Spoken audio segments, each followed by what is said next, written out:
is going on, everybody, and welcome back to the channel. I hope we're doing really well. So we're well in truly into the Euros now, and the Make Your Mark players are out, and they are insane, as well as some of the Copa America players, Path to Glory players. Oh my God, there's some really, really nice players.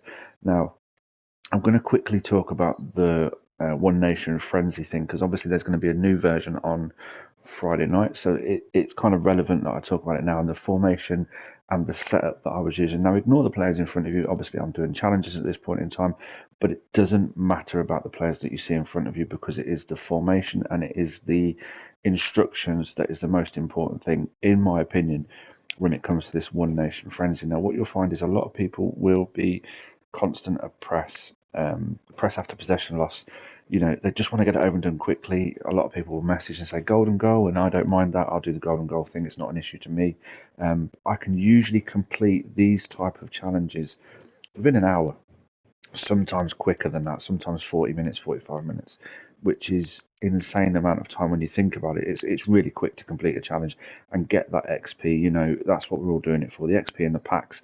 So the last time I did this, I did what everybody else was doing. So I did the constant press, the press after possession loss, etc., etc.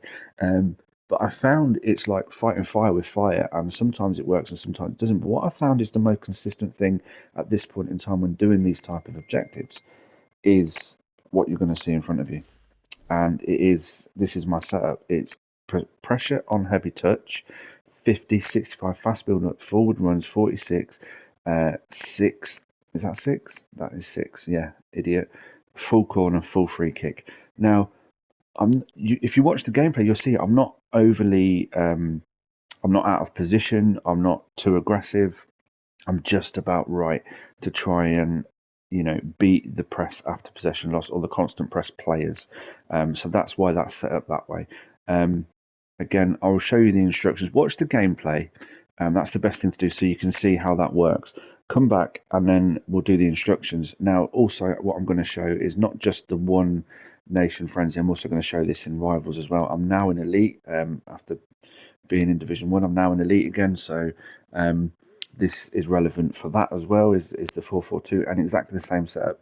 It's all relevant. Even in FUT Champs, it's relevant as well. So it's well worth watching the gameplay between the friendlies, the FUT Champs, and the Elite Rivals to get the kind of idea where I'm going with this and trying to beat those presses, if you like. So yeah, stay tuned for the gameplay and then come back for the instructions. So we kick things off with the One Nation Frenzy, the complete England team. It's going to be the England team that you're going to see throughout my FUT Champs. It's what I'm going to be using. So yeah, you might as well use it in this one as well. I've got some really good players. But you can kind of see there, straight from the corner kick, it goes wrong for my opponent, and we hit him straight on the counter-attack to get 1-0 up. We're 1-1 now. Again, I'm not quitting. The guy never messaged me and said golden goal or anything, and so yeah, you just keep playing as you are. But the good thing about this, because you have the 4-4-2 and the way you have it set up, you can see we're not overly attacking here. You would think by the way it was set up, you'd have everybody in the box, and it doesn't work that way. But the good thing is it's a good thing here that you can see that he was using a constant press. He had like 2 or 3 players around me, and it kind of backfired on him with the way we have this set up. And not only that, is the way this setup also helps you with the when you come up against the 2v1s, the two players, the co-op players. I press start too quickly to even see that there's 2 players in the game most of the time, and it doesn't bother me. I don't care if I come up against 2 players, and a lot of players quit on me anyway. But here we get a nice little corner. This is still kind of, I wouldn't say it's a bug or a glitch, but it's kind of annoying. Again, you can see in relation to where his players are, in relation to where my players are, we're not aggressive, we're not overly attacking. It is quite nice and simple for the 4-4-2, and that's what I like. And here we're coming up against a perfect example. It's a co-op player, 2v1. Again, he's over aggressive, he's over pressing, using that constant press or press after possession loss, and then he leaves big gaps behind for me to exploit with this 4-4-2 setup. I'm not saying you shouldn't go gung ho or all out attack or anything like that, but for me, again, another example here, 2v1 co-op player. You can exploit this because they're going to be over aggressive. Again, they just want to get it finished. They want to get it done quickly. And for me, no, not interested. I'll play my game up. So we'll move on to some rival games because you've seen how it works in the One Nation Friendly. So yeah, let's do some rivals, and we come up against.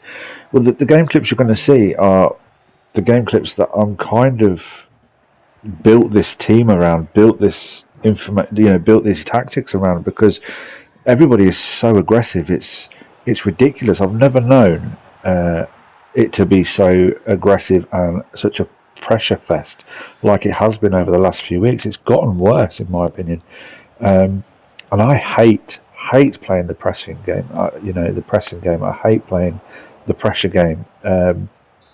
It's not me. It's not my style. My style is more tiki taka, playing passes, playing long balls, short balls, working for goals and things like that. There's this pressure stuff is a little bit annoying for me at the minute. So, with that said and with that in mind, this is the perfect examples as to why I have created what you see in front of you.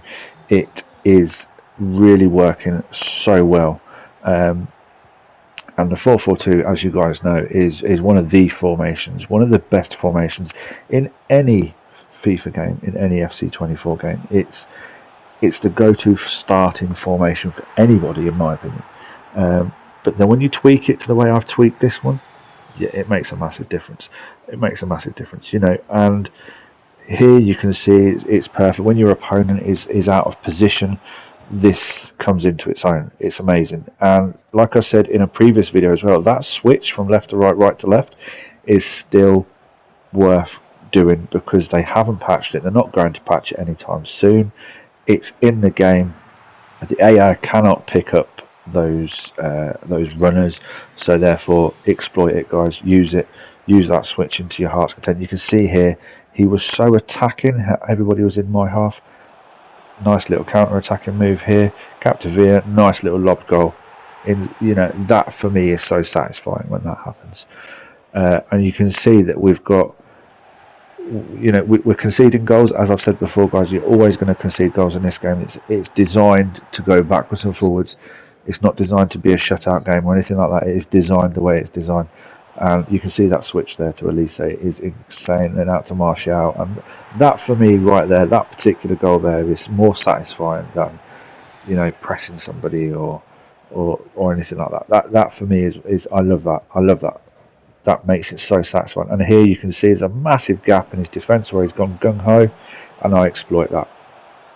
And without rambling on and being boring and commentating over the same thing, it's the theme of this formation. It looks like it's a counter-attacking formation, but here again they step up. Sterling's in behind. We get through again, and then back sticks Martial. Easy peasy. You're not going to find it much better than the way this is set up at this point in time and the way people are playing. They think, I guess in a way, they think they're exploiting us by doing the press and by being so aggressive. Like maybe they think, I'll get a goal or two up, they're going to quit because they don't want to play this type of game. Well, when they come up against this formation, they struggle. I had a lot of rage quits. I've already put a few in this game clip as well, like how many rage quits there were. Had a few quite nasty messages as well, saying I was too defensive. I don't think this is too defensive at all.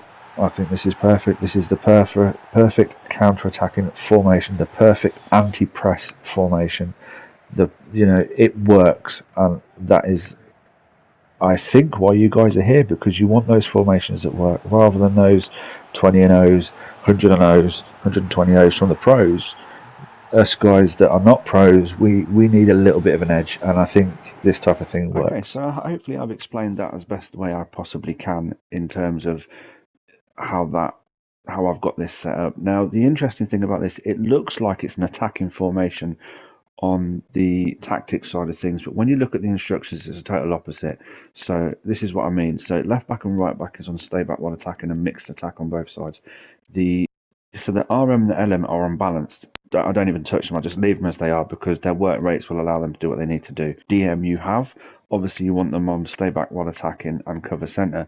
The more attacking centre mid, you just have on balanced and get in the box across his cover centre. That's it for your midfield. So, basically you're going to have the back five defending and your midfield defending, and then this guy here will attack. Your two LMs will attack, and obviously your two strikers. With the sheer amount of players you're going to have getting into the box, you're not losing out on positions or anything like that. So that is why we're doing it this way. And then your two strikers are both on getting behind and stay forward. On old gen, I would have them on balanced for basic, but defensive support. I'd have them on balanced, purely because it doesn't work the same way at this point in time. I don't know if it's the new patch. Could be, don't know. 15.1 could have made things go a little bit strange. So yeah, kind of going back to basics with this 4-4-2 setup. But again, when you look at the tactics side of things, it does look aggressive. It does look tactically like you're all-out attack. But due to the way the instructions play, you're not. So again, a lot of people do skip the gameplay, come straight to the end of this video. Obviously, if you watch the gameplay, you'll see it in real time.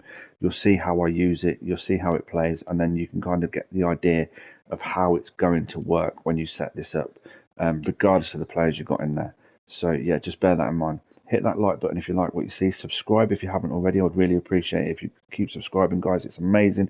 Your support is not going unnoticed. It is brilliant. Yeah, and until Friday, I'll see you then.